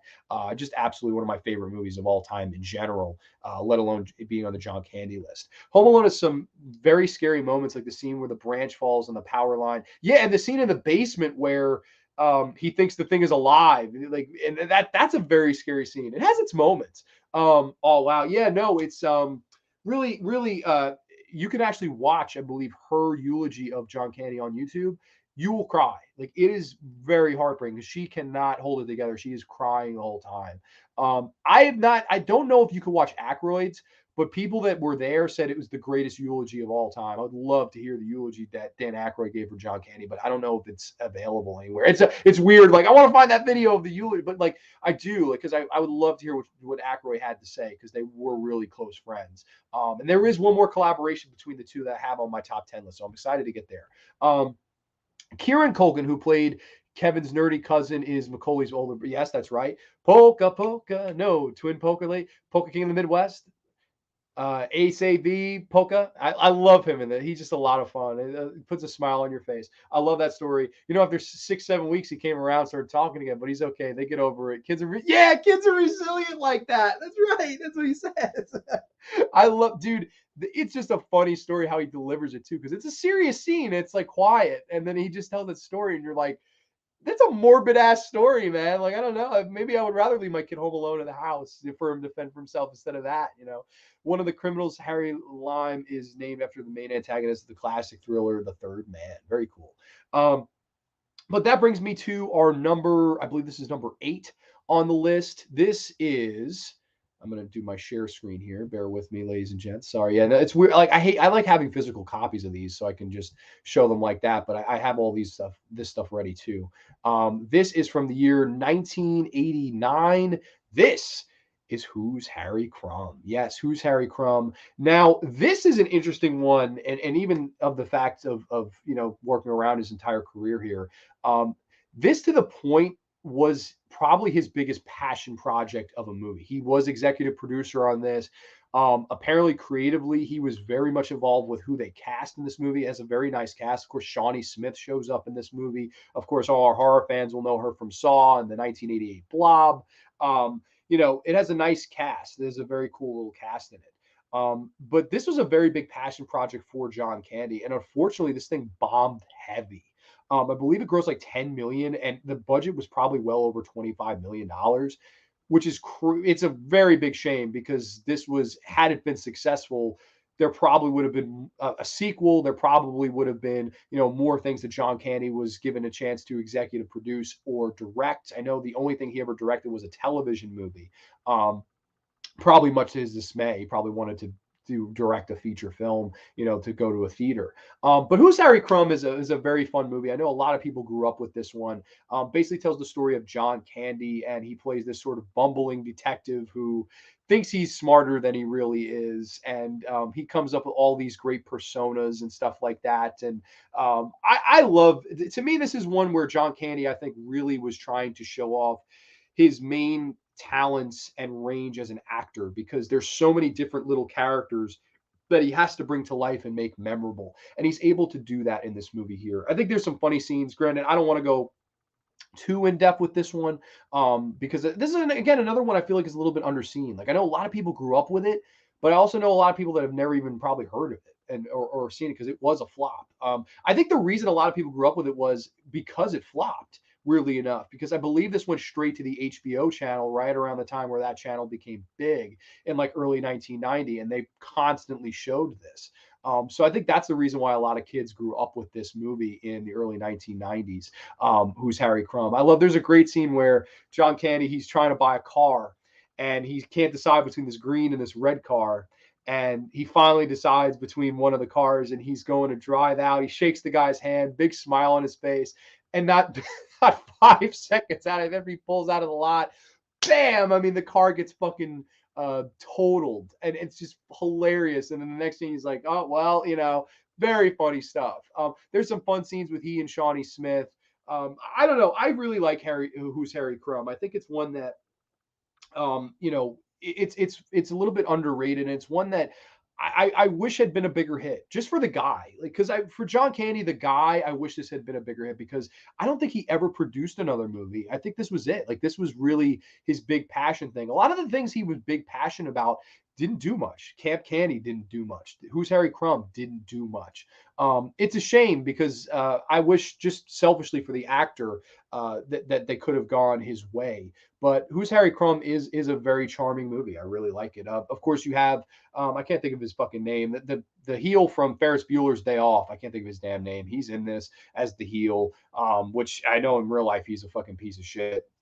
We don't have to go down that road though. But I don't know. I really like this movie. It's been a while since I've seen it. This is one I actually wish I would have had time to rewatch for the show. So I could go through scenes like I have with all these other movies, because it's one I've seen a few times, but I thought it had a nice charm to it. But in reading when I was doing the show prep for this, I didn't realize how much he devoted to this movie only to see it flop. It's like, I don't know, like part of me would love to have asked him about this, like would there have been a sequel? Because it does sort of does end setting up a sequel. So it's like, I think if it had been successful, maybe, just maybe. Of course, Uncle Buck came out the same year and was a monster hit. So I mean, sometimes it's just you can't choose your hits or misses. Sometimes it's just something you fall into. But Who's Harry Crumb is one I highly recommend as well. I think it's one people need to see. I love Who's Harry Crumb. Yeah, no, it's a really fun movie. I like it. It's one I definitely want to revisit sometime soon. Saw it once, hardly remember it. Yeah, no. I know quite a few that grew up with it, but it's a movie that I think people need to watch more. I believe it's on HBO Max to this day. It's funny enough. You can still watch it on HBO somehow, some way. But that is Who's Harry Crumb. And we are now going to move on into number 9. Let me just share the screen here. Bear with me, ladies and gents. This next one here from the year 1984. This is Splash. Yes, Tom Hanks and, of course, Daryl Hannah and, of course, John Candy. Again, another bit role for John Candy, but one I sort of had to have on the list because, again, this is a movie that sort of launch padded the careers of both actors, of Hanks and Candy. And it's funny because they would collaborate the following year on a little movie called Volunteers. And Volunteers may just be the worst John Candy film. It's up there, and it's easily Tom Hanks's worst film, like easily the worst Tom Hanks film out there. It is a piece of shit. I hate Volunteers. It's just a bad film. But this was a movie that really launch padded both of them, and I think without this, I don't think he would have got the lead role in Summer Rental. I think they may have gone with somebody else. But I believe Carl Reiner told the story of seeing this movie and saying, we've got to get that John Candy guy as lead movie. And then hence a year later, Summer Rental comes out and John Candy finally got to be the star. But Splash is a great, sort of love story movie where Tom Hanks is again, he's looking for love in all the wrong places, and he sort of falls in love with this girl that he knew when he was a kid. He saw her in the water, and she turns out she's a mermaid, and it's all the kind of insanity that ensues from that. And I like, John Candy plays the kind of womanizing brother in this, and Tom Hanks is going, ranting about his life. All my life I've just always wanted to meet the right person, and I finally meet her, and she's a fish. And John Candy, on Missing a Beat, goes, well, nobody said love was perfect. It's just very funny and charming in this. There's a great scene where they're playing racquetball together, and John Candy's like, all right, you hold my beer and I'll play racquetball with you. And he serves the first one, hits off the wall, hits him right in the fucking face, and he goes down. This is, I think, another one of Candy's most important performances because it did sort of launch him into the mainstream. It gave him that lead role, and same with Tom Hanks. I think this really, I know he had done maybe Bachelor Party before this, but Tom Hanks wasn't the household name we all knew him to be before this. I mean, this was one of the movies that got hit the ball rolling on him, and then they both thankfully rebounded from the disaster that was Volunteers, and then Candy and Hanks, both sort of took off. They played off very well off each other as brothers in this movie. I really like them together, and I gotta say, I think this one has a nice little love story. I like the chemistry between Daryl Hannah and Tom Hanks. There's a lot of fun scenes with them. You have Eugene Levy, who, of course, another longtime John Candy collaborator on SCTV, and The Last Polka, a TV movie from 1985. The two of them, he's in this as sort of the guy who's trying to expose Daryl Hannah for being a mermaid, and he's trying to expose her, all these things. And it's up to Tom Hanks and John Candy kind of go rescue her. I don't know. I really like this movie. I think it's a very important role in the career of John Candy, and one where I think a lot of people took note of because, people could see the charm that was there. And it's very rare that you have an actor playing a performance or a role like this where the womanizing guy isn't dislikable. John Candy brought a different sort of feel to that kind of character. Like, he was the type of kid that would drop a quarter and look up a girl's skirt as a kid. And it's just like, oh my God, like, how can you make a character like that likable? The answer is cast John Candy in that role, and he can make anything likable. And it's really, he brought a nice charm to it. There's a great scene where he's pretending to fish at the end. He has his feet in the water and he's laughing at all the feds that come in. I love Splash. I think it's a great movie. One of Ron Howard's best, in my opinion. I really like this movie, of course, directed by Ron Howard from 1984. It is Splash, another really fun little movie. Yes, Eugene Levy is in Splash. That is true. But that is number 9. And now the final film of the evening. Britt, I don't know if you're still here, but we're getting into it. And a lot of people will probably be angry that this makes the list. But it had to. It sort of had to for me because this is one I've wanted to talk about for a long time on Grande's Graveyard. This is a movie that a lot of people, when it came out, hated. And to this day, it gets a tremendous amount of hate. It, in a lot of ways, killed Dan Aykroyd's career. But it's one that I sort of grew up with as well. And I kind of wanted to mention it on the show tonight as the number 10, the final John Candy film of the evening. This is Nothing But Trouble from the year 1991. And, this one, geez, this is a can of worms. We could get into this movie. So basically, Dan Aykroyd was trying to write and direct a script. He wanted his entire career to make his own, like his big passion project where he was producer, writer, editor, all of these things. He wanted to be the be all end all of a movie. And he had a hard time coming up with an idea. So the first person he thought of was his great friend John Candy. And his thought was, if I could get John Candy to be in drag at some point in this movie, it'll be the funniest thing. And he sat there laughing and wrote an entire script around John Candy being dressed in drag. And it's like people probably hear that and go, "Oh my god, well no wonder it's a clunker and people hate it." And I know a lot of people do hate this movie. But I, for one, always found it to be very fun and enjoyable and a bit underrated. I like Nothing But Trouble. Basically stars Chevy Chase and Demi Moore.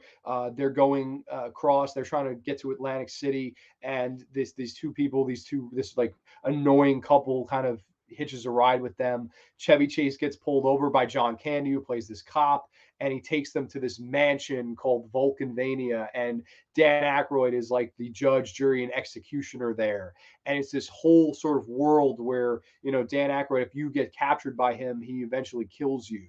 And, it has some horror elements, it has comedic elements. It's a very interesting film. It's very weird and it's very off. And I think a lot of people at the time, they expected a National Lampoon's Vacation. They expected, a Summer Rental, a Great Outdoors, something more along the lines of what all of these talents had been in previously. But this movie adds so many different elements that I think it just threw the world off. And this was a monumental bomb. You think Who's Harry Crumb was a bomb. This thing bombed hard. And it literally ended Dan Aykroyd's career. Chevy Chase bashed the movie before he started acting in it, bashed the movie on his short-lived talk show. Do people remember that? Exactly. Which is funny because he bashed this movie that ended up being a big flop on his talk show that was a big flop. So, I mean, the egg is sort of on Chevy's face there. And, he's gone on to say that this is the worst film that he was ever in. Chevy Chase believes that to this day.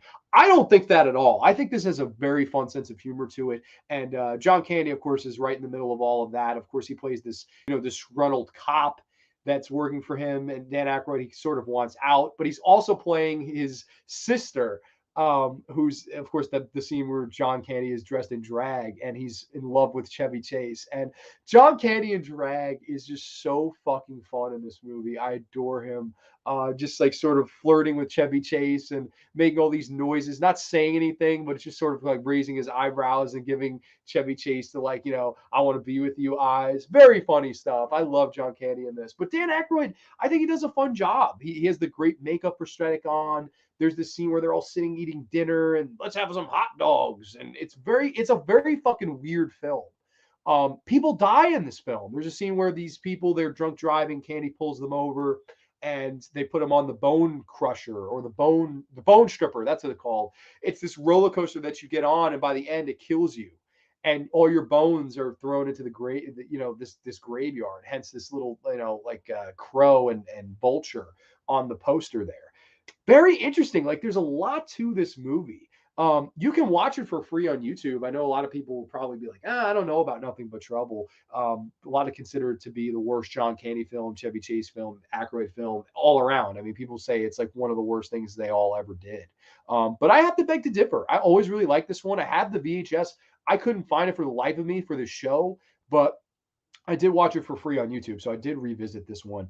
And I don't know, I thought it was sort of a fun one to revisit, one that I think a lot of people sort of need to give a second chance to. And funny enough, Scream Factory just put this out on special edition Blu-ray, and they got Dan Aykroyd to do a long interview about it because this was a very near and dear project to Aykroyd's heart. And it's a shame that it all blew up because I like Dan Aykroyd as a guy. I think he's a cool guy. And it's a shame that Chevy Chase was such a asshole. Apparently, he was not nice on set either. Like, Demi Moore has had nothing but bad things to say about Chevy Chase, but she had nothing but good things to say about John Candy. So, it goes to show you that, John Candy, even on a set like this, was still, providing smiles even behind the scenes. And I love, there's a great story that I read about this where John Candy was his first day being in drag on set, and he walked down the steps and the entire crew burst out laughing and they had to cut the scene. And, John Candy just, turned all red and blushed. And he says, man, the things I'll do for $1,000,000, why not dress up? I would dress up as a woman for $1,000,000. Fuck, why the fuck not? I don't know. I thought that was a really funny story, and it made me sort of smile. Nothing But Trouble, the final movie of the evening of the John Candy retrospective here. I don't know. I really like that one. That one's pretty underrated. But this was a fun show to do because I had really wanted to go down memory lane, and in the marathon, watching all these movies was very fun for me. I mean, this movie in particular, last night I watched this, and just every time never fails to put a smile on my face. Same with Great Outdoors and Uncle Buck and all these movies here. I think in a lot of ways, this was a different kind of a marathon to do because, John Candy, while he's not as talked about as a Robin Williams or a Kurt Russell, who's to say he's not just as important? And some of the memories and laughs and warm-hearted, genuine nature that John Candy brought to almost every performance he was in, really, to me, made him one of the most endearing actors I've ever had the privilege to watch. And he really was. I think that's the number one thing when I think of John Candy. I think of just endearment, how endearing he was and how likable he was, not just on the screen, but apparently, in real life. I mean, everybody that I've ever seen do an interview about him loved the guy. Said the guy was down to earth and just real and nice and couldn't have been a better guy. And that translates to film, and it's nice when, a talent is the same guy they are behind the scenes in front of the camera. It adds a little bit more to me, and it adds a little bit, of even more of a likability factor to a John Candy. I really like John Candy, and this was a really fun show to do. So in retrospect, number 10 was Nothing But Trouble. Number 9, Splash. Number 8, Who's Harry Crumb. Number 7, Home Alone. Number 6, Only the Lonely. Number 5, Summer Rental. Probably the most underrated movie on this list. I think people need to watch this. Number 4, of course, Stripes. Love Stripes. One of my favorite, I think one of the funniest movies of all time. Uncle Buck, of course, to me, the role he was born to play. The Great Outdoors. He and Aykroyd just absolutely killing it and having a great time. Yakety yak. Don't talk back. Great stuff. And then, of course, finally, Planes, Trains, and Automobiles. My favorite John Candy film, and my favorite John Hughes film. Really love this one. This was a fun marathon to do, and I want to do more of these. I definitely want to do more of these down the road. Because I like doing these actor spotlights. I think they're a lot of fun. I know Mateo was saying Stallone would be a fun one to do. I agree. I wanted to do Keaton, but Stallone I think would be much more fun. Like I think because there's so many Stallone films I love, and that would be hard because he's the lead in almost every fucking one that I would talk about. So it wouldn't be as big of a challenge as this, but it certainly would be something fun to do. Let's see. Nothing But Trouble is my jam. Yes, Tupac. That's true. Tupac it's his first and only film credit. That's or not his only film credit, but it's his first film credit ever. Very funny as Tupac Shakur is in this movie. He's even credited. They spelt his name wrong in the credits if you watch.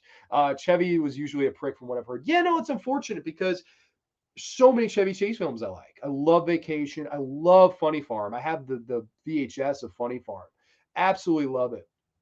Chevy Chase is just a hilarious actor, but yeah, no, unfortunately, I've heard nothing but bad about the guy as a person. And apparently, this was no exception. Like he was giving Aykroyd problems, and I only did this because I'm your friend, and like trying to make Aykroyd feel bad about it. And I just thought that was lame. Like, this was something he was passionate about, and it bombed bad enough. Like, you don't have to rub it in his face and shit on it on your talk show. That was also a piece of shit, by the way. So, like, what? I don't know. I never understood Chevy Chase's, demeanor towards this particular movie. Great top 10. I would have squeezed Canadian Bacon and Spaceballs in there. Hey, just my opinion. Dude, leaving Spaceballs out was so hard. And Armed and Dangerous was the Bubble Boy. That was the two. I probably should have put Armed and Dangerous in there over Home Alone. But again, just for the value and that's the first one I saw with him. I kind of had to have it in there. Again, that's why personal lists, they were always going to have different things. But for real, Spaceballs is fantastic. I'll be honest, man, I don't remember liking Canadian Bacon. Maybe I'm due for a rewatch. Correct me if I'm wrong. I believe that was shelved for like 2 years because Wagons East was his last film. Canadian Bacon was filmed in like late 93 and it was shelved till 95. They have him on the cover of the DVD, but I felt he was barely in it. Like, I don't know. I don't remember caring for Canadian Bacon, but hey, I respect your opinion. So maybe I'm due for a revisit. I remember that being one of the weaker ones for me, though. Grande, not sure if you came up along the way, but are you sure? What are your thoughts on the possibility of John Candy? Yes, yes, that's true. I actually did mention that. It would have been cool. I did discuss briefly. Apparently, it's partially because of this movie. Um, he felt that Harold Ramis did not feel or understand the whole, arc of how good John Candy could be, how funny John Candy could be. And I think it was partially that because Harold Ramis, of course, partially Ghostbusters, the involvement there. And Bill Murray, he apparently, I've heard stories where it was like they were sort of with each other. But Ivan Reitman went to John Candy and said, hey, like, we want you to play this role. And Ivan Reitman has stated that John Candy didn't get Ghostbusters. He didn't understand the script. He didn't get what was funny about it. And then he saw it become this big hit. And he showed up in the music video. But I mean, I personally think Rick Moranis was perfect. It would have been cool to see John Candy in there some way, shape, or form, though, as one of the Ghostbusters. I think that would have been cool. But maybe it just wasn't meant to be. I don't know. Maybe who's to say? So let's say he did Ghostbusters. Would he have ever done Splash? And if he doesn't do Splash, Splash was a monster hit too. People forget that. That was a surprise monster hit. And Carl Reiner sees Splash and says, hey, let's give John Candy the chance to be the lead in Summer Rental. So who knows? Maybe, like, I'm not a big believer in this. I know a lot of people are. Like, they say, oh, everything happens for a reason. Maybe this is one of the instances where it happened for a reason. Maybe Splash was the better option in his career at that point. Look at Tom Hanks, how his career took off. Like, maybe Splash was, even though I like Ghostbusters way better than Splash, maybe that was the better project at the time for his career's sake. That's just the way I look at it. But of course, John Candy would have been perfect. I mean, what movie would John Candy not have worked in? Like, I mean, the guy's just fantastic. I got to be honest. I would say I would have liked to have seen him down the road, do more serious stuff. Like you look at Robin Williams. The beginning of his career was a lot of comedy and stuff, and then you get into something like Dead Poet Society, and then you get into something like World's Greatest Dad, and then you get into something like Good Will Hunting, or more serious roles for Robin Williams, and 1 Hour Photo. I would love to have seen if John Candy could have done horror. I would have loved to have seen if John Candy could have done something like that, like bridging out, because it looked like he just had started, right? Like, you looked at JFK. That was an all serious role. You look at something like Cool Runnings, a serious role. It's some charm in there, but a serious role. I would have liked to have seen John Candy, had he lived longer, try that more serious role. Who knows? Maybe he would have won an Oscar. He won 2 Primetime Emmys for SCTV. It's not like the guy didn't have it in him. I think it was just a matter of getting the shot. And I think he may have gotten the shot down the road, but unfortunately, it was taken from us so early, it never happened. And it's a damn shame. But to me, it's nice that we do have a Planes, Trains, Automobiles where he was able to show that dramatic side as well as being funny. But I would have selfishly liked to have seen him do something very serious or horrific, if you will, like something like a 1 Hour Photo where he has to play a maniac or something. That would have been like so cool to see. I know probably a lot of people go, I couldn't see it, exactly, because we never got to see it. And who about Robin Williams, if people felt the same way until you see him in action, who's to say they can't? Jim Carrey is another one. Who's to say he can't be serious? Then you watch Truman Show or Eternal Sunshine of the Spotless Mind. You're like, oh my God, like Jim Carrey can be serious. He can. He does have it in him. It's all about getting the right shot, the right place, right time, right director, writer. All a timing thing. Very much easier said than done, in my opinion. Bacon and East were pretty tough. Well, East I forever hate because he didn't want to make the movie. He was out of shape as it was. They had him in the fucking dead heat on a fucking horse, and he was tired. I know from stories you hear, he was like out of breath a lot on that set, and he went back to his trailer, he made dinner, went to sleep, and never woke up. I sort of blame that movie for like sort of killing him. It's a shame because you wonder, like, would John Candy still be with us if he wasn't filming a movie where he was in cowboy gear, sweating bullets, 400 pounds on a fucking horse, at a movie that he didn't even want to do because he was contractually obligated to do it. He did it as a favor. And I don't know. I think I fucking hate Wagons East for that. I've seen the movie once. It was a shitty Western comedy, and I sort of blame it for killing John Candy. I fuck Wagons East. Canadian Bacon, I remember, granted, I saw when I was young. Maybe I was too young to appreciate the humor. I remember being more political humor, which I'm not political at all. Maybe that's why. Like Michael Moore, he's gone on to make tons of documentaries. Of course, Bowling for Columbine, probably the biggest of those. I don't know. I don't know. Maybe the humor just didn't land for me. But again, that's when I rented as a kid from a Hollywood video. I rented it when I was like 10 years old, and I just didn't find it funny. And I felt John Candy wasn't in it enough. But maybe, I don't know. Like Mateo said, maybe I'm due for a rewatch. Ghostbusters has a brief appearance by Debbie Gibson.